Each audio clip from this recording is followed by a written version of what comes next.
राज्यामध्ये आता सुट्या तेलावर बंदी असणार आहे. अन्न आणि औषध प्रशासनानं अत्यंत महत्वाचा आणि मोठा निर्णय घेतलाय.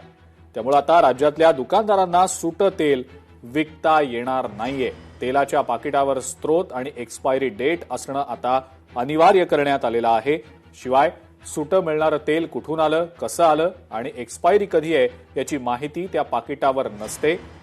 त्यामुळे आता यापुढे या सगळ्या बाबी पाकिटावर नमूद कराव्या लागणार असल्याचं तुकाराम मुंढे यांनी सांगितलेलं आहे. मोहरीचं तेल 100% मोहरीचंच विकावं लागेल. भेसळ मिश्रण अजिबात त्यात चालणार नाही असं सुद्धा इशारा देत तुकाराम मुंढेंनी सांगितलंय.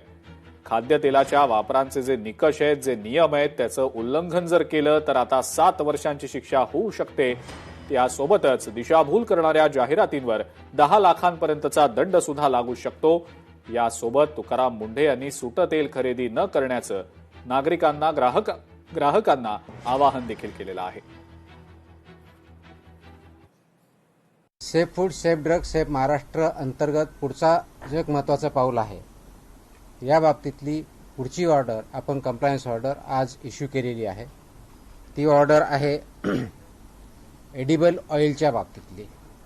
एडिबल ऑइल जे आहे ते आपल्या सर्व नागरिकांच्या प्रत्येक घरामध्ये असतं.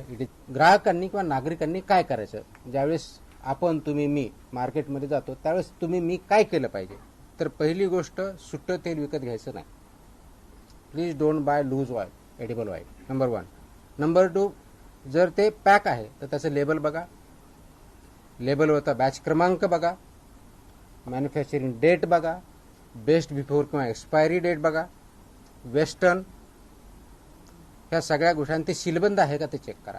मग टीनचं असेल नाही तर प्लास्टिकचं असेल. This is what citizens should do, consumer should do.